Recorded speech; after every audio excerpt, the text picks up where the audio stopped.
네, 특집 8시 뉴스 시작하겠습니다. 2024년의 끝자락에 대한민국 전체가 큰 슬픔에 빠졌습니다. 제주항공 여객기 3사 소식 지금부터 전해드리겠습니다. 승객과 승무원을 포함해 모두 179명이 숨진 전남 무안공항에서 어제 이어서 이틀째 사망자 신원 확인 작업이 계속 이어지고 있습니다. 현장에 나가 있는 취재기자를 연결해서 자세한 내용부터 먼저 알아보도록 하겠습니다. 자, 김영래 기자, 현장에서 들려올 소식에 지금 많은 가족들이 아마 애타게 기다리고 있을 텐데 지금 진행되고 있는 상황부터 먼저 전해주시죠.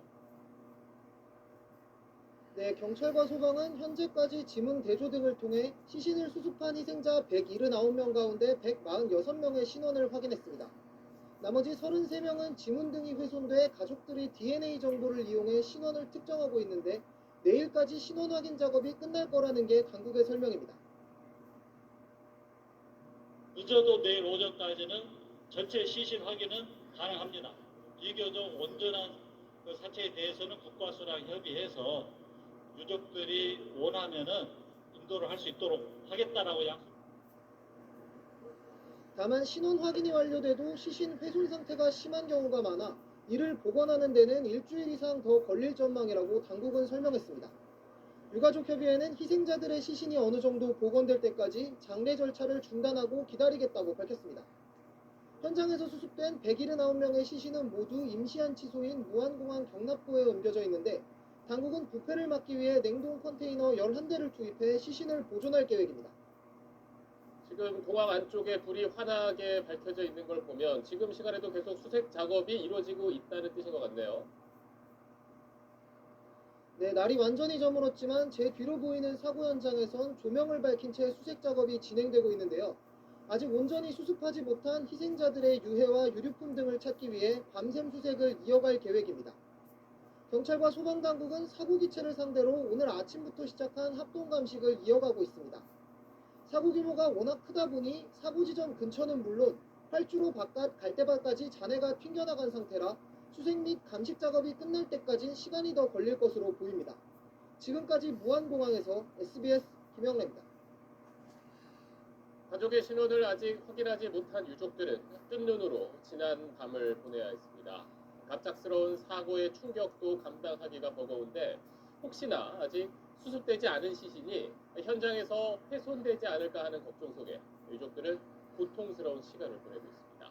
이어서 민경호 기자.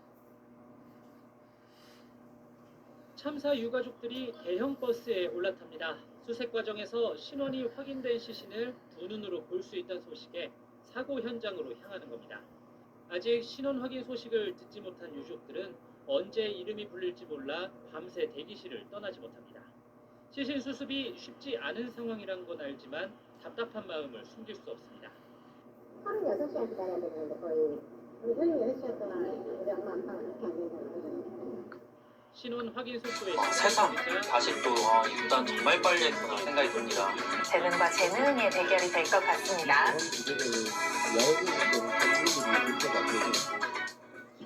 자, 김은지 선수와 김혜민 선수의 대국입니다. 자, 이 두 선수의 대국 어떤 식으로 흘러갈까요? 일단 김은지 선수의 장점은 초중반이 보통의 선수들보다 확실히 강합니다.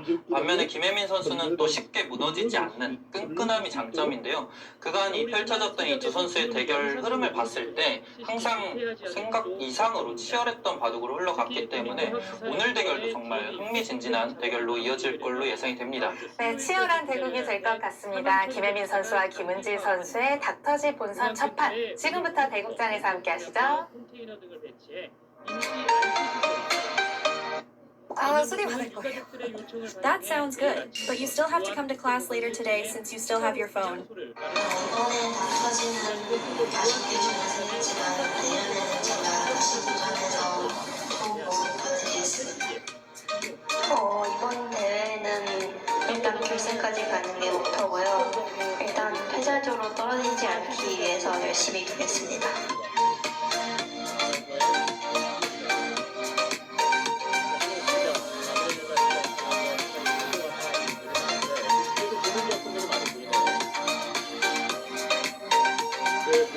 사실 본선 멤버 멤버인 만큼 저보다 더 강한 기사일 것 같은데 네, 저도 열심히 해서 한번 보여주도록 하겠습니다.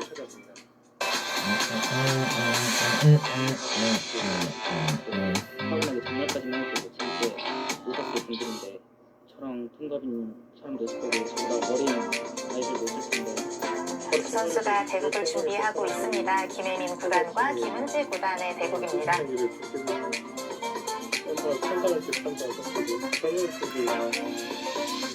어린 아이도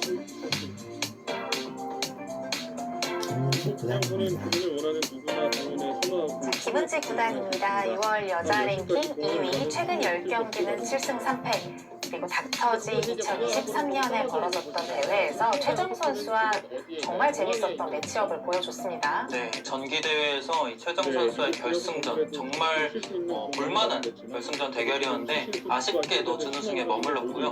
최근 이 김은지 선수의 실력은 그야말로 만개한 모습을 보여주고 있기 때문에 더더욱 기대가 되는 선수입니다. 무한 공항에도 마련해달라고 요구해봤는데 전라남도 지리 유가족들의 요청을 수용해 내일 오전에 무한 공항을 김혜민 구단입니다. 김혜민 선수입니다. 6월 여자 랭킹 7위, 최근 10경기는 7승 3패. 그런데 김혜민 선수가 모든 기전에서 두루두루 성적을 내는데 닥터집의 최고기사 결정전에서 처음으로 본선에 이름을 올렸습니다. 네, 그간 이 닥터집에서는 인연이 잘 닿지는 않았어요. 하지만 이번 때 처음으로 본선에 진출을 했고요. 그런 만큼 더더욱 잘해보고 싶은 마음, 그런 마음이 들 것 같아요. 그래서 김혜민 선수 준비도 많이 하고 나왔을 텐데 어떤 모습 보여줄지 궁금합니다. 3사 직후 대전공 여객기 오른쪽 엔진 부대 무언가와 충돌한 듯 끊기는 영상이 공개되자 사고 원인이 버드 스트라이크, 즉 오류 충돌인 것 같다는 분석이 잇따랐습니다.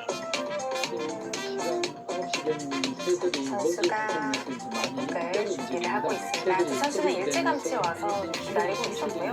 또 선수들마다 도착 시간이 좀 다른데 두 선수는 일찍 와서 눈을 감고 복을 준비하고 있었습니다. 네. 김혜민 선수는 좀 눈을 감고 차분하게 명상을 했고 김은지 선수는 바둑판을 계속해서 응시하고 있더라고요. 오늘 초반 포석에 대한 부상도 해보고 있었던 것 같습니다. 대국 개시가 선언됐습니다. 김은지 선수의 흑번으로 시작됩니다. 메이데이 세 번 선언했고요. 버드 스트라이크. 자, 닥터집의 제한 시간은 각자 1시간 30초 피셔 방식입니다. 고도를 높이던 항공기는 급히 방향만 바꿔 반대편 활주로 북쪽을 통해 활주로 3분의 1 지점에 접지했다는 사실도 자, 본선은 1시간에 30초 피셔입니다. 네, 예선에서는 각자 30분 추가 시간 30초 피셔 방식이었기 때문에 충돌로 인한 사유인지 어떤 사유인지 본선이 제한 시간이 조금 더 늘어났고요. 한 1200m 정도 되는 지점에 접지를 하였고 초반은 아무래도 김은지 선수가 또 워낙에 연구가 잘 되어 있기 때문에 템포를 빠르게 가져갈 겁니다. 그래서 김혜민 선수도 이 초반부에 너무 시간을 많이 쓰지 않는 게 중요할 텐데 또 그런 걸 너무 또 신경을 쓰다 보면은 초반의 형세가 또 좋지 않아질 수도 있어요. 그래서 그 중간을 잘 찾아가야 될 텐데 김은지 선수가 최근에 또 초반이 워낙 좋아서 경찰과 소방당국도 기체와 사고 현장 주변 합동 감식에 본격 착수했습니다. SBS 뉴스입니다. 사고 수습본부를 꾸린 정부는 사고 원인 파악과 함께 대응책 마련에도 착수했습니다. 어제 오늘 가장 긴박하게 돌아간 국토부를 연결해 보겠습니다. 자, 권영인 기자. 일단은 사람 좀 안 돼. 그냥 같은 사람이야. 그래서 국토부가 그게? 사고가 난 기종을 나 혼자 이렇게 있어. 네, 그렇습니다. 사고가 난 제주항공 여객기는 미국 보잉사의 B737-800 기종입니다. 현재 같은 기종은 모두 6개 항공사에서 101대가 운영되고 있는데 이 가운데 제주항공이 39대로 국내 항공사 중 가장 많은 수를 운영하고 있습니다. 말씀하신 대로 국토부는 이 같은 기종 모든 여객기를 대상으로 안전 점검을 실시하겠다고 밝혔습니다. 엔진과 랜딩 기어 같은 주요 장비 점검과 정비 기록 등을 살펴볼 계획인데 오는 1월 3일까지 조사를 모두 끝낼 예정입니다. 국토부는 또 제주항공 여객기의 가동률이 지나치게 높았다는 지적에 대해서도 규정에 위반된 부분이 있는지 살펴보겠다고 밝혔습니다. 제주항공에 대해 강도 높은 안전 점검을 실시하는 겁니다. 자, 이 사고기 블랙박스가 이제 현장에서 수거됐는데 일부가 조금 훼손됐다 이런 이야기도 있더라고요. 판독이 가능한 겁니까? 네, 어제 수거된 블랙박스는 지금 김포공항에 있는 시험 분석센터에 도착한 상태입니다. 블랙박스 2개 중에 운항 기록 등이 담긴 비행자료 기록 장치 FDR의 외관이 훼손됐는데 판독이 가능한지 데이터가 손상된 건지는 아직은 확인되지 않고 있습니다. 결정적인 자료인 만큼 정확한 판단이 필요한 상황인데 오늘 밤 사고 항공기 제조사인 보잉사와 미국 교통안전위원회 관계자들 4명이 인천공항으로 입국합니다. 이들은 곧바로 시험 분석센터로 이동해서 블랙박스를 같이 점검할 예정입니다. 블랙박스가 판독 가능으로 판정을 받더라도 사고 원인 분석에는 1년 이상 걸리기도 하는데 국토부는 사고조사위원회가 최대한 속도감 있게 이번 사고조사를 진행할 것이라고 전했습니다. 지금까지 중앙사고수습대책본부에서 SBS 권영입니다. 사고 이후 하루가 지난 지금 사망자 신원 확인 작업과 사고조사 진행 상황까지 살펴봤습니다. 물론 블랙박스 조사 결과가 나와야 정확한 원인은 밝혀지겠지만 당장 궁금한 점들이 많습니다. 사고 전후 시간대별로 정리한 내용을 먼저 보시고 그 뒤에 의문점들을 차례로 짚어보겠습니다. 엄민재 기자. 태국 방콕을 출발한 제주항공 여객기가 이렇게 남쪽에서 무안공항으로 접근하다 첫 번째 착륙 허가를 받은 건 어제 오전 8시 54분입니다. 8시 57분 관제탑에서 포션버드 액티비티, 즉 조류활동을 주의하라는 경고를 보냈습니다. 보시는 것처럼 오른쪽 엔진이 무언가와 충돌하고 불꽃이 튄 건 바로 이 직후로 추정됩니다. 불과 2분 뒤인 8시 59분 조종사는 긴급하게 메이데이 메이데이 메이데이 3번 외쳤고 이어 버드 스트라이크 고잉 어라운드라고 다시 외쳤다는 게 국토부의 설명입니다. 조종사가 명확히 조류와 충돌했다. 다시 복행, 즉 고도를 높이기 시작했다고 얘기했다는 겁니다. 새와 충돌 직후 랜딩 기어가 작동하지 않는다는 걸 조종사가 인지하고 착륙 시도를 철회했을 수 있습니다. 의문은 엔진이 새와 충돌했다고 바퀴 역할을 하는 랜딩 기어까지 바로 작동 불능 상태가 됐을까 하는 점입니다.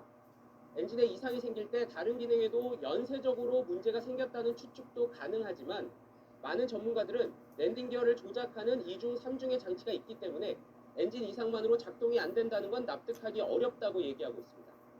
국토부도 통상 엔진이 고장난다고 바로 랜딩 기어가 고장나는 건 아니라고 설명했습니다. 이 부분, 즉 랜딩 기어 자체에 결함이 없었는지 조사가 필요해 보입니다. 1차 착륙의 실패 후 기장은 고도를 높이면서 조종관을 살짝 왼편으로 꺾었고 이렇게 왼쪽에서 시계 방향으로 선회합니다. 보통 항공기는 맞바람을 탈 수 있는 활주로 방향으로 내려오기 때문에 1차 착륙을 시도했던 지점으로 다시 돌아가는 게 정상으로 보이는데 복행 후 불과 2분 만인 9시 1분에 반대 방향인 북쪽에서 남쪽으로 착륙하겠다며 허가를 받습니다. 보잉 737-800기종은 연료를 임의로 버리는 덤핑 기능이 없기 때문에 원래 착륙하려 했던 남쪽으로 돌아왔다면 그 과정에서 남은 항공유를 버리면서 기체 무게를 줄이고 만일에 동체 착륙 때 충격을 줄일 수도 있었을 걸로 추정됩니다. 이럴 여유조차 없을 정도로 조종사가 상황을 매우 급박하게 판단한 걸로 보이는데 기내에 이미 독성가스나 화재가 번졌을 수 있다는 추측도 있지만 아직 확실한 건 없습니다. 2차 착륙을 시도할 때도 랜딩 기어는 제대로 작동하지 않은 걸로 보입니다. 그런데 랜딩 기어는 수동 조작도 가능해서 조종석 바닥에 문을 열어 케이블을 당기는 방식으로 내릴 수도 있다고 합니다. 바퀴 3개, 하나당 20에서 30초쯤 걸린다고 하는데 이런 수동 조작도 안 됐던 건지 2차 착륙 허가 후 터치다운, 즉 동체가 땅에 닿을 때까지 1분 정도밖에 안 걸렸으니 시간이 촉박해 못했던 건지 역시 규명해야 할 부분입니다. 긴박했던 상황은 접지한 곳이 2.8km 활주로 중 1200m가 지난 지점이었다는 사실에서도 유추할 수 있습니다. 거의 활주로 중간부터 접지하는 바람에 속도를 줄일 시간이 부족했고 결국 로컬라이저와의 충돌 후 폭발했습니다. 동체 착륙과 같은 급박한 상황에서는 통상 소방차가 대기하고 있다가 곁에서 함께 달리며 구조에 대비하는데 버드 스트라이크 선언 이후 충돌까지 불과 4분밖에 걸리지 않아 준비할 시간이 부족했던 걸로 보입니다. 일종의 브레이크 역할을 하는 날개의 플랩 등이 제대로 펼쳐지지 않은 걸로 보이는 부분 등도 면밀히 살펴봐야 할 것 같습니다. SBS 엄민재입니다. 자, 그럼 지금부터 이번 참사의 원인으로 지목되고 있는 점들, 조사에서 밝혀야 할 점들을 하나씩 살펴보겠습니다. 저희가 이렇게 크게 세 가지를 꼽아봤는데, 먼저 여객기가 충돌했던 이 로컬라이저라는 구조물을 알아보겠습니다. 자, 이거는 활주로 끝단과 공항 외벽 사이에 설치돼서 여객기의 착륙을 돕는 일종의 안테나 시설입니다. 그러니까 전파를 이용해서 여객기가 활주로 중앙선에 맞춰서 내리도록 유도하는 역할을 합니다. 그런데 무안공항에서 이 구조물이 콘크리트가 포함된 둔덕 형태로 설치돼 있어서 이번에 피해 규모가 더 커진 게 아니냐는 지적이 나오고 있습니다. 먼저 권지윤 기자. 사고 여객기가 동체 착륙 이후 처음으로 충돌한 로컬라이저 방위각 시설입니다. 충돌 순간의 충격을 보여주듯 여객기 잔해 옆으로 파괴된 방위각 시설이 한눈에 들어옵니다. 두꺼운 콘크리트에 붉은색 안테나를 세운 형태로 얼음키를 훌쩍 넘는 둔덕에 돌출 형태로 설치되어 있었습니다.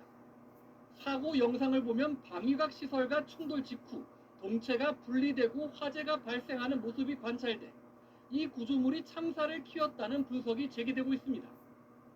방위각 시설은 통상 항공기의 활주로 이탈에 대비해 부러지거나 접히기 쉬운 형태로 설계됩니다. 지금처럼 아예 이렇게 콘크리트로 하고 거기다가 흙으로 덮어놓고 하면은 치고 나가는 게 여러 거기서 부딪혀가지고 동체가 이렇게 막 동강이 나는 그런 상황이 발생할 수 있기 때문에 그런 구조물을 굳이 거기다가 만들지 않는 거죠. 무안공항은 활주로 끝단 이후부터 지면이 아래로 기울어져 있어 활주로와 방위각 시설의 높이를 맞추기 위해 둔덕을 세운 것으로 보입니다. 무안공항의 방위각 시설은 활주로 끝에서 약 251m 떨어진 곳에 위치해 있는데 그 뒤로 공항 울타리 역할을 하는 외벽, 그 너머엔 들판이 있습니다. 높고 단단한 콘크리트 둔덕 형태의 방위각 시설이 아니었다면 여객기가 공항 울타리를 뚫고 나가 서서히 멈추면서 피해를 줄일 수 있지 않았겠냐는 분석이 나오는 이유입니다. 국토교통부는 방위각 시설이 참사를 키운 요인으로 지목되자 구체적인 사고 조사를 통해 확인하겠다는 방침입니다. SBS 권준입니다. 자, 외국 전문가들은 활주로 끝에 있는 이 방위각 시설은 쉽게 부서지도록 설계가 돼야 만일의 사고에도 승객들의 생명을 구할 수 있다고 지적합니다. 자, 그렇다면 이런 시설이 국내 다른 공항에서는 어떻게 만들어져 있고 또 외국에선 이 시설을 어떻게 운영하고 있는지도 알아봐야겠습니다. 윤나라 기자. 지난 2015년 일본 히로시마 공항에 착륙하던 아시아나 항공기가 활주로를 벗어나 잔디밭에 멈춰섰습니다. 지나치게 낮은 고도로 착륙하다가 방위각 시설과 부딪히는 사고가 난 겁니다. 방위각 시설은 부서졌지만 기체는 큰 피해를 입지 않았고 탑승객 82명도 전원 생존했습니다. 지난 2022년에도 대한항공 여객기가 필리핀 세부 공항에 내리는 과정에서 방위각 시설과 충돌했지만 탑승객 173명은 무사했습니다. 두 공항 모두 방위각 시설이 쉽게 부서지며 기체에 충격을 주지 않았기 때문입니다. The localizer antennas I have seen for the instant landing system around the world are built so that if an airplane were to go into it, it would break them and break them off, hurt the airplane, but the passengers would survive. 단단한 콘크리트 구조물 형태로 방위각 시설이 만들어진 건 국내에서 무안공항만이 아닙니다. 김포와 대구공항 등은 외국 공항들처럼 평지에 안테나 시설만 세워진 형태지만 여수와 포항, 경주 등 국내 일부 공항들은 무안공항처럼 콘크리트 둔덕 형태로 설치된 걸로 확인됐습니다. 국토부는 관련 규정에 대해서 추가 확인이 필요하다는 입장입니다. 지금 이 근거 규정이나 해외의 어떤 그 내용들을 지금 파악을 하고 있는 중이고 전문가들 사이에선 활주로가 끝나는 지점에 강제 제동 장치인 이마스를 설치해 피해를 줄여야 한다는 주장도 나옵니다. 이마스는 부서지기 쉬운 소재로 활주로 끝 바닥에 설치해 항공기가 해당 구간에 진입하면 늪에 빠지듯 속도가 줄어들게 만드는 장치입니다. 미국에선 2010년 찰스턴 예거 공항과 2013년 라가디아 공항에서 항공기가 활주로를 이탈했지만 이마스가 설치돼 큰 피해가 없었다는 분석이 나온 바 있습니다. SBS 윤나라입니다. 자, 이 로컬라이저라고 불리는 이 착륙을 돕는 시설이 정말 문제였는지 권보헌 극동대 항공안전관리학과 교수와 조금 더 알아보도록 하겠습니다. 교수님 어서 오십시오. 지금 이제 사고 하루 지나고 이제 피해 규모가 커진 게 방금 봤던 이 시설물 때문에 아니냐 이런 지적이 많은데 전체적으로 어떻게 보세요? 네, 지금 시설들은 공항에서는 가능한 어떤 뭐 항공기 이동에 장애를 주지 않는 것을 원칙으로 하고 있습니다. 그래서 저 구역은 물론 활주로 밖에 있는 구역이지만 지금과 같이 항공기가 활주로를 벗어나는 경우 장애를 안 주는 것이 가장 원칙이 되겠습니다. 그렇지만 저 시설 자체가 또 위법이라고 할 수 없는 부분이 이러한 규정들은 국내 항공시설법에 따라서 공항시설법에 따라서 이것이 이제 만들어진 것이기 때문에 그런 부분들은 우리가 다시 한번 이런 사고를 계기로 해서 이제 법을 더 개선을 하거나 또는 절차를 바꾸는 그런 방법이 필요할 것으로 판단이 됩니다. 근데 뭐 이제 시청자들도 뭐 다른 이제 영상을 통해서 보셨을 텐데 외국 전문가분들이 저 이번 무안공항의 시설을 보고 저렇게 강한 구조물로 만들어진 걸 저기다 활주로 끝에 설치한 건 처음 봤다 이렇게 놀라는 전문가들이 많던데 이렇게 콘크리트를 이용한 구조물을 통해서 이런 방위학 시설을 세우는 거는 적절한 겁니까? 네, 지금 이런 그 방위각 시설은 실제 그 runway 19 쪽과 01 쪽이 이게 구배가 있습니다. 이제 좀 경사가 졌다는 것이죠. 그래서 19 쪽 이쪽이 좀 더 높습니다. 5.6m 정도 반대쪽보다 높습니다. 그러다 보니까 이런 로컬라이저 시설이 평지하게 되면 낮아지는 현상이 되겠죠. 그래서 그 높이를 보충하기 위해서 밑에 이제 흙을 쌓고 거기다 콘크리트를 설치한 것으로 판단이 되고 그렇게 콘크리트를 설치한 것은 결국은 이제 어떤 이 구조물들을 더욱 단단하게 만들기 위해서 이렇게 한 거로 판단이 됩니다. 근데 사실 이제 이런 가장 좋은 방법은 저런 시설들은 항공기가 치고 나갔을 때 항공기에 손상을 가장 적게 주는 그런 어떤 철골 구조 아니면 연한 철골 구조를 하는 것이 이런 큰 사고를 막는 데 도움이 될 거로 판단이 됩니다. 근데 저희 앞서 이제 몇 년 전 일본 공항에 있었던 사고를 봐도 이제 얇은 철골 구조물로 있기 때문에 치고 지나가서 이제 기체의 손상은 있었지만 승객들은 모두 안전했었잖아요. 그런 점에서 봤을 때 이 안에 들어가는 뭐랄까요, 그 밑에 있는 재료의 재질 이런 거에 대한 안전 기준은 없는 겁니까? 이런 기준들은 세계 국제 기준에 맞춰서 재질이 형성이 되고요. 지금 위쪽에 있는 바들은 아마 그 국제 규격에 맞게 이렇게 설치가 된 걸로 판단이 됩니다. 그렇지만 이제 아래쪽에 있는 부분 결국은 이게 바가 길어지게 되면 이제 약한 구조들은 흔들리거나 또는 어떤 변형이 생길 수 있기 때문에 그것을 좀 더 공고하게 하기 위해서 이렇게 콘크리트 구조를 한 거로 판단이 되는데요. 실제 이런 부분들은 우리가 만약에 어떤 국제적 기준을 맞추더라도 우리가 이런 것을 통해서 개선할 수 있는 그런 기회를 만들어야 될 것 같고요. 조금 전에 봤던 외국같이 이제 비행기가 지나가게 되면 이렇게 좀 부서지는 그런 이마스 구조를 하는 것이 좋겠습니다. 하지만 아시겠지만 이게 무안공항 같은 경우는 소형기를 중심으로 만들어져 있기 때문에 그런 첨단 시설을 만들기에는 뭐 아직 좀 부족하지 않나. 그래서 예를 들어서 인천공항 같이 이렇게 좀 국제적이고 비행이 많은 곳은 아마 좀 빨리 도입이 될 수도 있고 이번 무안공항 같은 경우는 이제 작은 비행기들이 C급 항공기들이 다니고 그렇게 많은 항적들이 없다 보니까 그냥 지금까지 이렇게 운영이 된 걸로 판단이 되고요. 저는 이제 하나 좀 뭐 아쉽고 좀 궁금한 점은 저 이제 기장이나 저기 비행기는 저 공항을 그래도 무안공항을 여러 차례 다녀봤을 거 아니에요. 그렇다면 저 구조물이 저기 있다는 것도 아마 알고 있었을 텐데 그리고 관제탑에서도 사실 사전에 얘기를 해줄 수도 있고 메이데이 신호를 외치고 동체 착륙을 한다면 그런 거에 대한 어떤 사전에 뭐 관제탑과 기장 간의 이런 교신이라든지 이런 부분은 어떨까요? 관제사가 이 항공기가 그것을 추월하려고는 예측을 못하는 것이고요. 또 기장들도 여기에 로컬라이즈라는 시설이 있지 그 바닥에 콘크리트가 되어 있다는 것은 우리가 직접 현장에 가지 않고 시설만 이렇게 우리 차트를 보지 않습니까? 조종사들은 실제 현장에 가는 것이 아니라 차트를 볼 때는 로컬라이즈라는 시설이 되어 있다. 국제적인 스탠다드 시설이 되어 있다. 그렇게만 알고 있습니다. 안에 어떤 재질로 콘크리트가 있는지까지 알기 어렵다. 네, 그런 부분들은 국제 기준이라고만 알고 있겠죠. 네. 마지막으로 질문 하나 드리겠습니다. 이제 이런 사고가 더 이상 없어야 할 텐데 그럼 안전을 위해서 이제 무안공항도 재개장까지는 추후 여러 가지를 논의한다고 했는데 어떤 점이 좀 보완돼야 한다고 보세요? 지금 무안공항은 국제공항이지만 규모 자체가 사실 좀 작은 편이고 또 여기에는 조리 활동이 굉장히 많습니다. 특히 철새 도래지가 4곳이 있기 때문에 이런 조리 충돌에 대한 특별한 좀 조치가 필요하고 또 그것에 대한 연구를 통해서 실제 운항한 항공기들이 이 조리 충돌 위험으로부터 좀 벗어날 수 있는 이러한 어떤 시스템을 갖추는 것이 가장 중요할 거로 판단이 됩니다. 네, 알겠습니다. 교수님 말씀을 여기까지 듣도록 하겠습니다. 고맙습니다. 자, 다음으로 짚어볼 건 제주항공 여객기의 자체 결함 가능성입니다. 사고가 난 여객기는 사고 직전 이틀 동안만 해도 공항 8곳을 오가며 13차례 운항하는 걸로 조사됐습니다. 국내 항공사들 가운데 가동률이 가장 높은 걸로 집계됐는데 제주항공 정비 인력은 그에 반해서 계속 줄어드는 걸로 나타났습니다.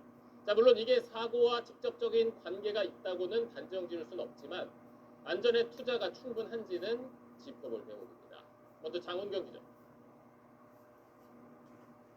사고 여객기는 직전 48시간 동안 13차례에 걸쳐 8개 공항을 오가며 중단거리 비행을 반복했습니다. 사고 전날 하루에만 말레이시아, 일본, 타이완, 태국 등 4개국을 오갔습니다. 많은 노선을 쉴 새 없이 소화하느라 착륙해서 공항에 머무른 시간은 정작 1시간 남짓이었습니다. 국토부가 보잉 737-800에 지정한 최소 정비 시간은 28분. 승객을 내리고 태우는 시간을 감안하면 이 28분만 채우고 계속 비행을 이어간 걸로 추정됩니다. 실제 제주항공은 한 달 평균 여객기 운항 시간이 418시간으로 국내 6개 항공사 중 가장 깁니다. 대형 항공사보단 21% 많고 다른 저가 항공사들보다도 평균 14% 더 운행하고 있습니다. 사고기와 같은 보잉 737-800 기종만 보면 제주항공은 다른 항공사보다 많게는 2배 이상 높습니다. 가동률이 높은 거는 사실은 통계로 나오는 수치입니다. 감독 업계 항공안전감독을 좀 시행할 계획입니다. 가동률은 이렇게 높은데 제주항공의 정비 인력은 지난해를 빼곤 계속 줄어들어 2019년 대비 13% 이상 적은 수준입니다. 전문가들은 저비용 고효율을 추구하는 소규모 저가 항공사들의 치열한 경쟁 탓에 빚어진 현상이라고 지적했습니다. 여러 항공사가 있어서 가지고는 안전에 대한 투자라든지 여의치가 않은 것이죠. LCC에 대한 규모가 커지게 하는 정부의 정책이 필요하다.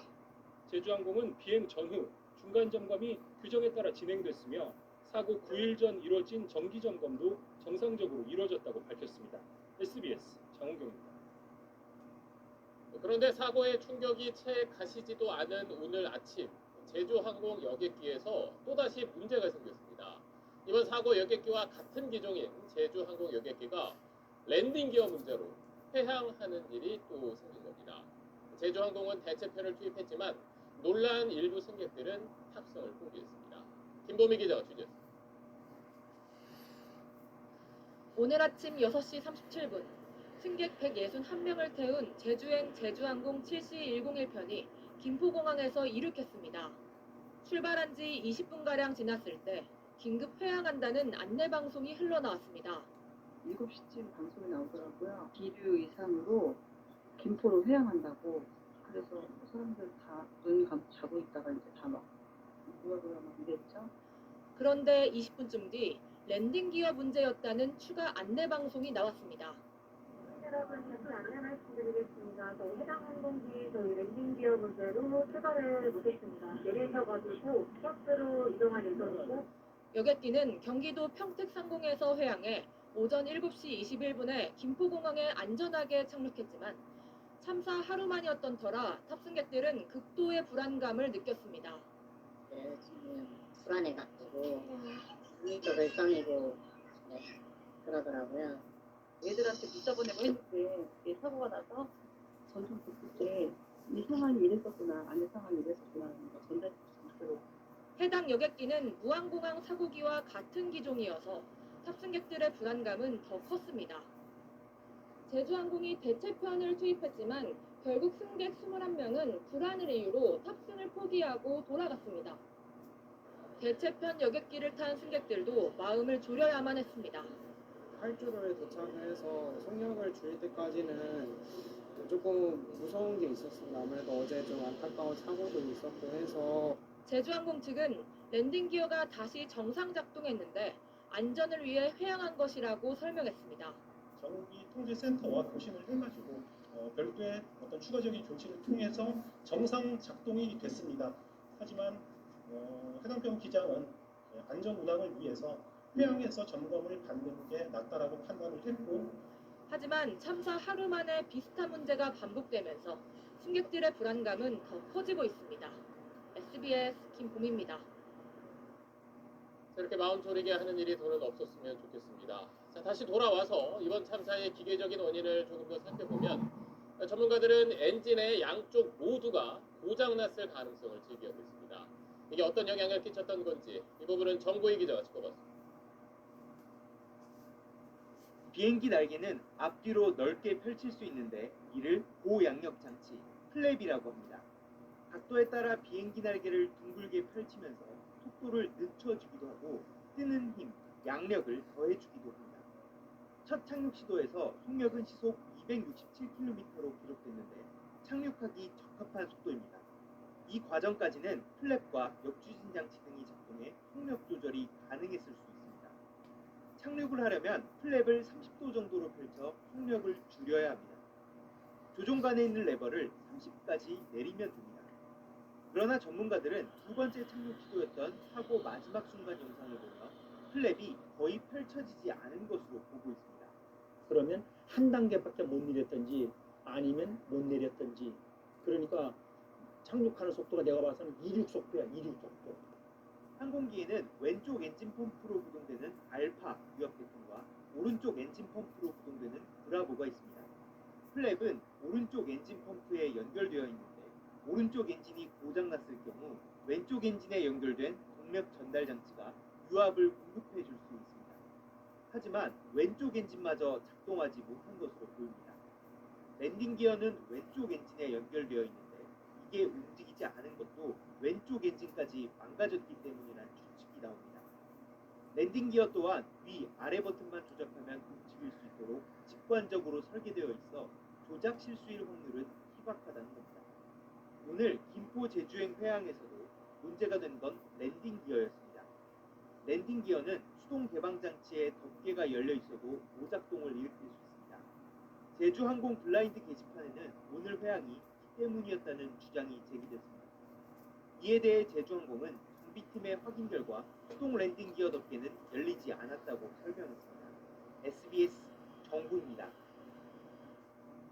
사고 여객기는 랜딩 기어가 작동하지 않으면서 비상 동체 착륙을 해야 했고 활주로에서 속도를 줄이기가 어려웠습니다.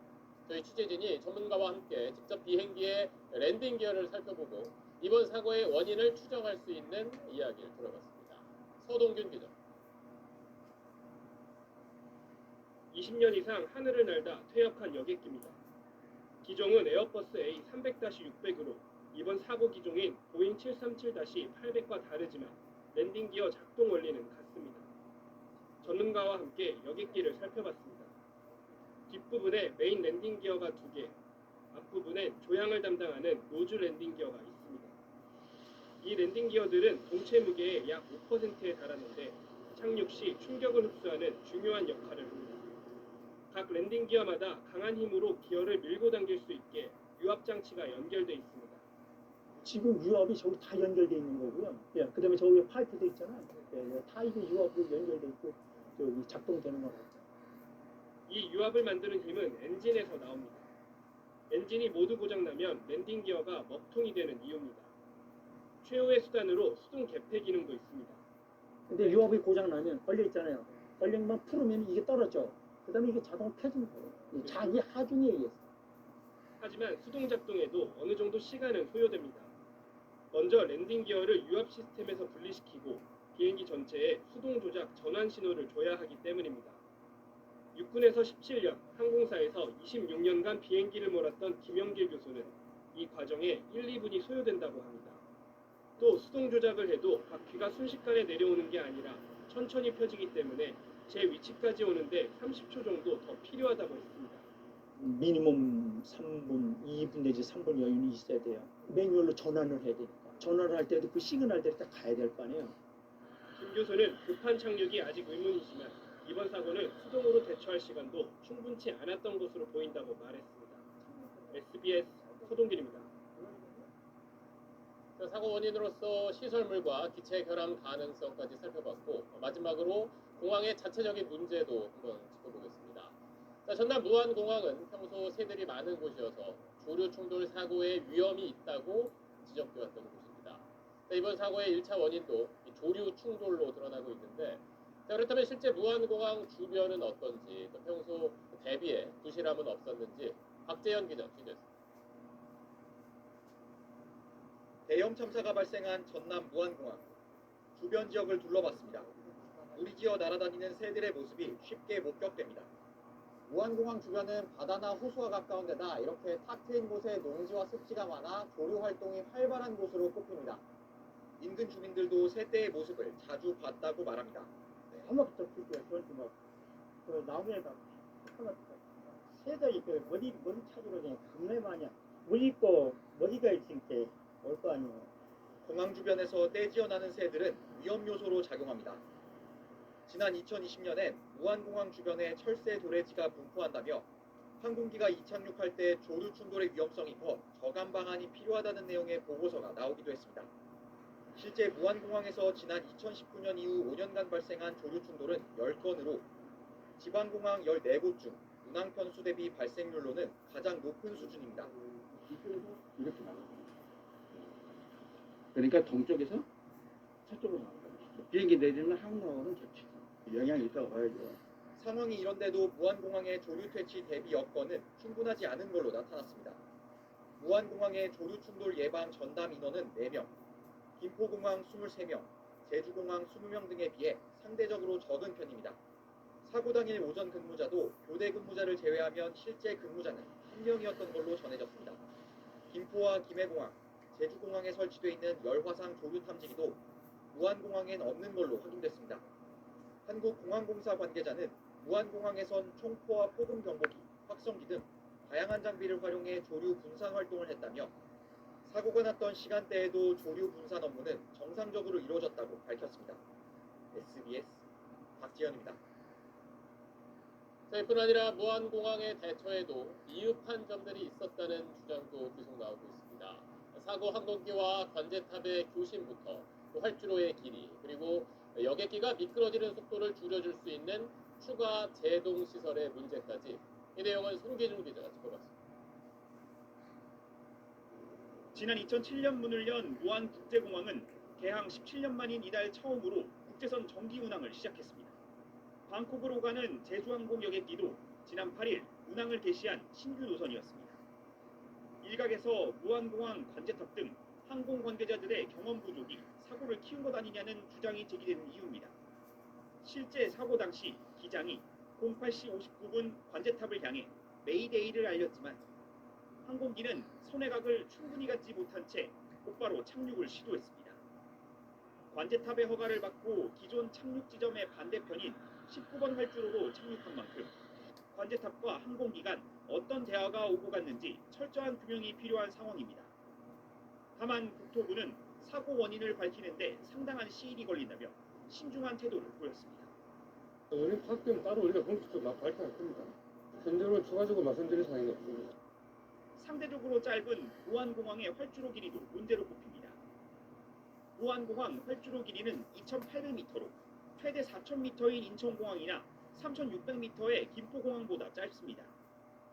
하지만 국토부는 사고 이전에도 항공기가 정상적으로 이착륙했고 대구, 청주공항은 무안공항보다도 활주로가 짧은 만큼 활주로 길이는 문제가 없다고 선을 그었습니다. 사고 당시 활주로에 이른바 홈이라 불리는 특수 거품이나 추가적인 제동 장치가 없었던 점도 문제로 거론되고 있습니다. 지난 2022년 1월 기체 이상으로 동체 착륙을 한 공군 F-35A 전투기는 기지 활주로에 소방차를 동원해 특수 거품을 깔아 마찰을 최소화하기도 했습니다. 하지만 국토부는 오히려 항공기가 더 미끄러질 수도 있다는 우려 등으로 안전 규정에서 삭제했다고 설명했습니다. 금도 그렇고 과거에 그 거품 이제 풀이다가 이제 그게 오히려 더 미끄러져서 항공기가 더 많이 쓸려 나간다 이런 문제도 있고.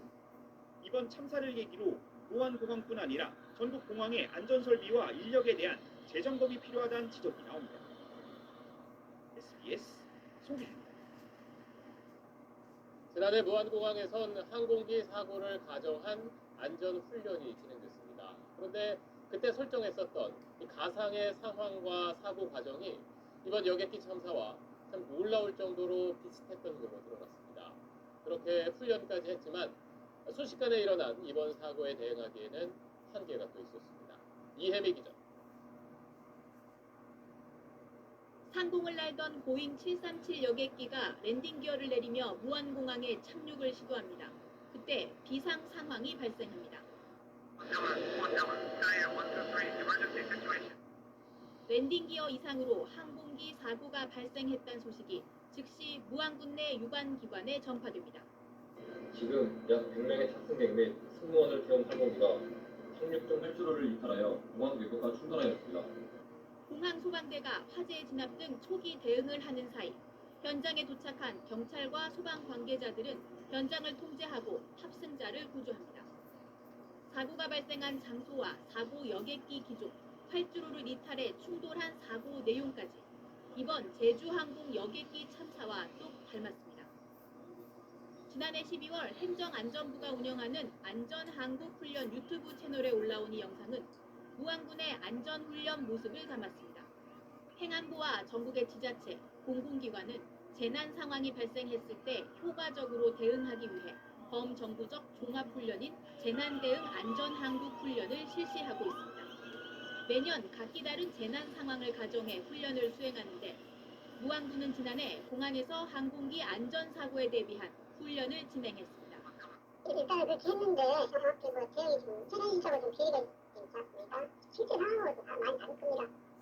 이번 참사와 유사한 가상의 상황에선 매뉴얼대로 침착하게 사고를 수습했지만 현실은 손쓸 수 없을 정도로 급박했고 아직 완전히 규명된 건 아니지만 미처 예상할 수 없는 변수들이 너무 많았습니다. SBS 이희입니다. 이번 참사의 1차 원인이 됐던 것처럼 항공기가 새와 부딪히는 일은 우리나라에서도 매년 수십 건 넘게 일어납니다. 그런데도 이렇게 큰 사고로 번진 이유가 뭘지 실제로 조류 충돌을 경험했던 전직 조종사를 만나서 그 이야기를 들어봤습니다. 최성훈 기자. 지난 2009년 미국 뉴욕 라과디아 공항에서 출발한 US 에어웨이즈 1549편은 이륙한 지 2분 만에 기러기 떼와 충돌했습니다. 이 충격으로 엔진 2개가 동시에 멈추면서 여객기는 허드슨강에 비상 착수했습니다. 2019년 러시아 모스크바 주코프스키 공항에서 이륙한 우랄항공 178편도 갈매기 떼와 충돌하면서 엔진 2개가 모두 손상돼 인근 옥수수밭에 비상 착륙했습니다. 두 사고 모두 탑승자가 생존하면서 허드슨강의 기적, 옥수수밭의 기적으로 불리지만 항공기와 새의 충돌로 일어나는 이른바 버드 스트라이크는 큰 피해로 이어질 수 있습니다. 우리나라에서도 매년 100건 안팎의 항공기 조류 충돌이 보고되는데 이 중 약 3.5%는 피해로 이어집니다. 특히 엔진으로 빨려 들어갈 경우 날개 모양의 회전판인 팬 블레이드를 부러뜨리고 화재를 일으킬 수 있어 위험합니다. 고속 회전하기 때문에 앞에 게 만약에 부러지면 뒤를 다 쳐버립니다. 그럼 화재가 발생하면서 엔진이 이제 순식간에 망가지는 거죠. 이번 제주항공 여객기가 사고 직전 마지막으로 남긴 속력은 시속 267km였는데 미국 조지아 주립대 연구진이 개발한 모델에 대입해보면 1kg짜리 새 한 마리와 부딪힐 때 약 2톤의 힘을 받습니다. 실제 조류 충돌을 겪은 전직 조종사는 새가 잘 보이지 않아 피할 수도 없었다고 말합니다. 안 보여 새가 한두 마리는. 근데 뭐가 뻥 소리가 나는데 뒤에서 승객이 놀랄 정도로 이렇게 소리가 큽니다. 대포를 맞는 거죠. 일부 전투기에는 이물질 흡입 방지망을 설치하기도 하지만 이 경우 엔진 효율이 떨어지고 사체 잔해물이 들어오는 걸 완전히 막는 데에도 한계가 있습니다. 한국공항공사는 공항 주변에 조류가 머물기 좋은 환경을 없애고 폭음 경보기와 조류 기피제를 활용해 예방 활동을 하고 있다고 밝혔습니다. SBS 최승훈입니다.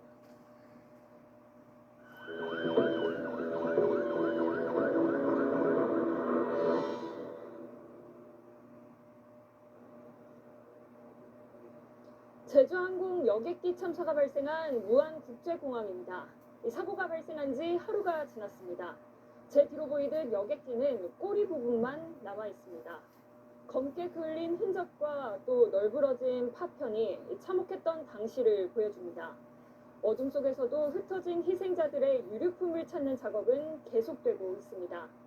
이곳에서는 믿기 어려운 현실이 더 무겁게 다가옵니다.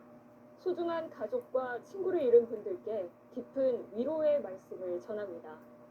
오늘 오후 제가 잠시 공항을 둘러봤는데 희생자 시신을 확인하는 작업이 순차적으로 이뤄지고 있었습니다. 가족의 이름이 호명되기만을 간절히 기다렸지만 막상 다가온 황망한 현실에 유족들은 울분을 토하기도 했습니다. 신정은 기자입니다. 어제 새벽에 세 분의 피해자 신원이 확인됐기 때문에 세 분을 추가로 다시 또 호명해드리겠습니다. 한국공항공사 측은 어제 오후부터 신원이 확인된 일부 희생자 가족들을 대상으로 시신 확인 절차를 진행했습니다. 두 번째 저희가 연락을 드릴 때 경찰의 검시가 마쳤을 때 검안하기 직전에 유족들께서 확인하실 수 있도록 저희가 차량을 제공합니다. 사고기에서 수습한 이후에는 공항 경락고에 임시 안치된 상태. 신원을 확인할 차례라는 연락을 받고 모인 유족들은 수송 차량을 타고 임시 안치소로 이동했습니다. 지금 아버지 만나봤을 때도 아버지 신원 확인됐다고 한 거 오늘 새벽 3시 12시간 만에 어저께 같은 거 어머니 뵈러 갈 때는 들어가서 비셨는 거였어요. 유족들은 사고 당시 충격을 가늠할 수 없을 정도로 검게 그을린 시신에 통곡했습니다.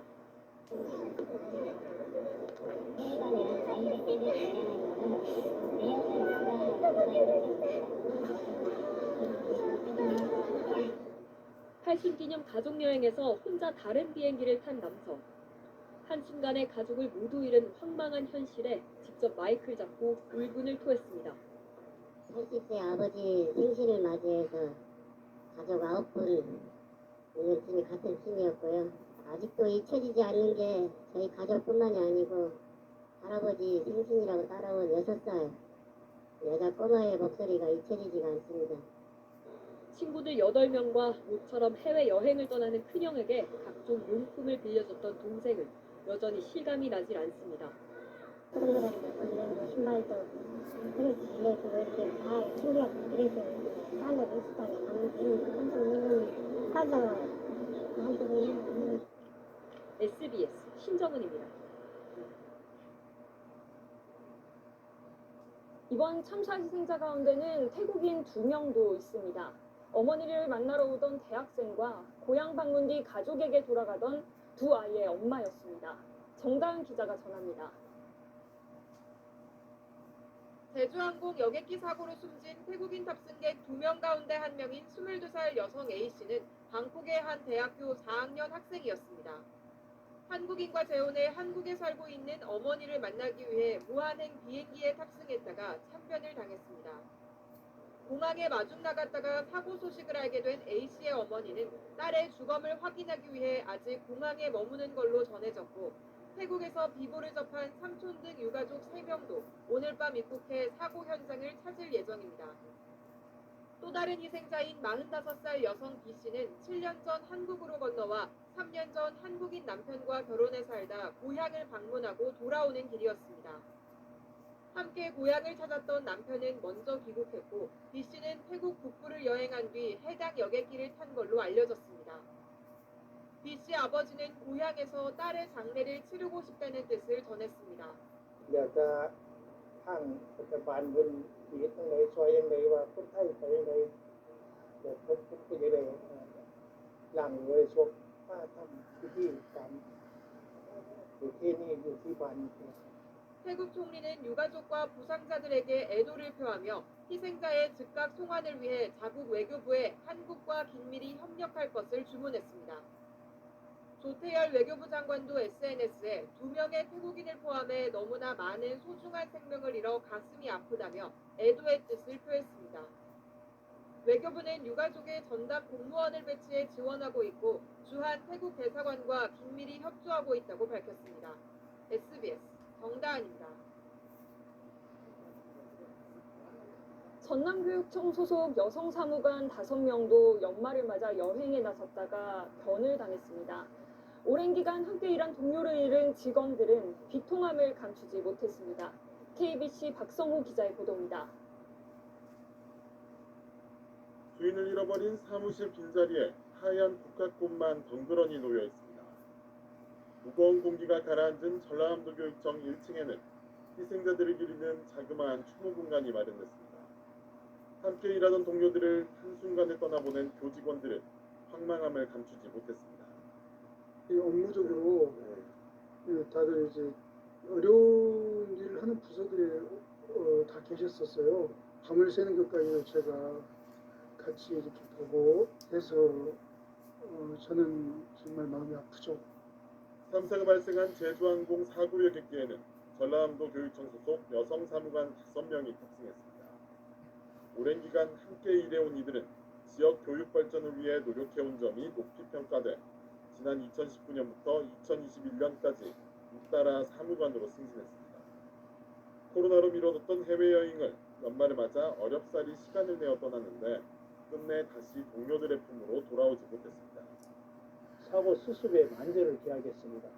그리고 유가족들이 여기도 조금이라도 어려움이 없도록 최선을 다해서 지원하도록 하겠습니다. 이번 참사로 전남 지역에서는 교직원 5명과 학생 3명, 광주에서는 학생 4명이 희생됐습니다. KBC 박송호입니다. 팔순을 맞아 가족과 다 함께 처음으로 떠난 해외여행은 순식간에 비극이 됐습니다. 3대에 걸친 일가족 9명이 숨졌습니다. KBC 고영민 기자입니다. 제주항공 여객기 참사로 일가족 9명이 숨진 영광의 한 마을에는 침통함만 가득합니다. 텅 빈 집에는 5살 난 손녀가 키우던 강아지 한 마리만이 주인을 기다리고 있습니다. 속이 아프고 동네 그집 앞에도 또 지내다니고 그집 쳐다보고 와서 사람들. 탑승객 중 최연장자였던 대모 씨는 아내와 2딸의 가족 등 9명이 함께 사고 여객기에 탔습니다. 팔순을 기념해 배 씨 생애 처음으로 해외여행을 다녀오던 길이었습니다. 나 25일 날 8시에 출발해서 카레에 불더라고. 잘 구경 못 오십시오. 내가. 하지만 팔순 기념 여행에서 3대는 모두 돌아오지 못했습니다. 배 씨 부부는 물론 첫째 딸 부부와 둘째 딸이 사고를 당했습니다. 또 첫째 딸이 40을 넘겨 얻은 5살 배기를 포함해 손자녀 4명이 숨졌습니다. 일정상 가족 여행을 함께 떠나지 못한 둘째 사위는 아내와 자식 셋을 한순간에 떠나보냈습니다.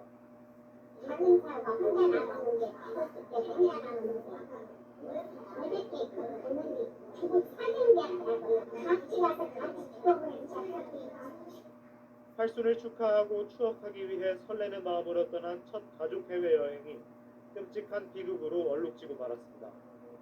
KBC 고영민입니다. 사고가 난 여객기 탑승객 대부분은 제주항공의 정기선 좌석을 일괄 구매한 한 지역 여행사의 이용객들이었습니다. 광주 전남 지역민들이나 가족 단위 여행객들이 많았던 이유입니다. 최악의 참사 소식에 단체 여행 상품을 취소하는 사례도 잇따르고 있습니다. 이 소식은 배성재 기자입니다. 무안에서 출발해 3박 5일간 방콕을 다녀올 수 있다. 호남 지역 한 여행사의 태국 방콕 여행 상품 안내 문구입니다. 해당 상품은 이 여행사가 제주항공 무안 방콕 정기 노선의 일부 좌석을 미리 확보하고 주로 다른 여행사에 되파는 방식으로 영업이 이뤄졌습니다. 이번 사고 여객기 탑승객 대다수는 이 상품을 구매한 고객들이었습니다. 책으로 줄지를 만들어놨잖아요. 그러면 호남 지역에 있는 여행사들이 이쪽으로 좀 더 유치를 해달라 이런 시스템이에요. 연말을 맞아 가까운 공항에서 여행을 즐기려던 광주 전남 지역민들이 많았고 크리스마스 저녁에 출발해 29일 아침에 돌아오는 일정이어서 가족 단위 여행객들이 대부분이었습니다. 여행사 측은 깊은 애도와 위로를 전하며 사고 수습에 최선을 다하겠다는 입장을 밝혔습니다. 이번 사고 소식에 예정된 여행을 취소하는 사례도 늘고 있습니다. 주로 저비용 항공사를 이용하는 단체 여행 상품들입니다. 서울의 한 대형 여행사는 오늘 하루 4,400여 명이 단체 여행 상품을 취소했고 신규 예약은 평소 3분의 1 수준이라고 전했습니다. 거의 그냥 가족 단위는 다 취소를 하시는 게 맞네요. 이번 사고 여파로 하나투어 등 대형 여행사들도 무안공항을 이용하는 상품 판매를 중단하고 제주항공 이용 상품에 대한 취소 수수료를 면제하기로 했습니다. SBS 배성재입니다. 참사 희생자들을 기리기 위한 합동분향소에는 이 작은 위로라도 전하기 위한 추모와 애도의 발길이 이어졌습니다. 제가 조금 전 둘러봤을 때 공항에는 많은 자원봉사자들이 나와 있었는데요. 이렇게 전국 각지에서 도움의 손길도 계속해서 모이고 있습니다. 손영환 기자입니다. 여객기 참사 희생자들을 기리기 위해 설치된 합동분향소. 가지런히 놓인 희생자들의 위패 앞에 흰 국화가 수북이 쌓여 있습니다. 검은 옷차림의 조문객들이 꽃을 놓고 묵념하며 희생자들의 넋을 위로합니다. 사고 발생 이틀째 문을 연 합동분향소엔 이른 아침부터 조문객들의 발길이 줄을 이었습니다. 안타까운 사고로 이렇게 계시니까 위패들이 다 한 곳에 있다고 보이니까 그게 좀 많이 마음이 안 좋았습니다. 막역했던 후배의 부고 소식에 한달음에 달려온 한 조문객은 비통함을 금치 못합니다. 가기 전에 나한테 형님 다녀오겠습니다 하고 했던 후배가 귓가에 참 상상하고 무엇이 그렇게 급해서 빨리 하는가 해서 너무 슬프고 헌화를 위해 받은 꽃에 못다 핀 꽃망울을 보니 희생자들이 떠오른다며 착잡함을 숨기지 못합니다. 그 피어나지 않는 꽃처럼 뭔가 뜻이 있었는데 이루지 못하고 가셨을 분들 생각하니까 또 여러 가지 생각이 좀 많아지더라고요. 불에 탄 여객기 동체 후미 부분이 남아있는 사고 현장 주변에도 국화 2송이가 놓였습니다. 꾹꾹 눌러쓴 손편지도 공항 외곽 울타리에 걸렸습니다. 안타깝게 돌아가신 분들 위해서 좋은 곳에 가시라고 추모드렸습니다. 경황 없는 유가족들에게 작은 도움이 되고자 하는 자원봉사의 손길도 이어졌습니다. 저분들의 슬픔이 우리 슬픔이고 그래서 우리 가족이 그런 슬픔을 당했다는 그런 심정으로 나와서 이렇게 봉사할 수 있어서 감사하죠.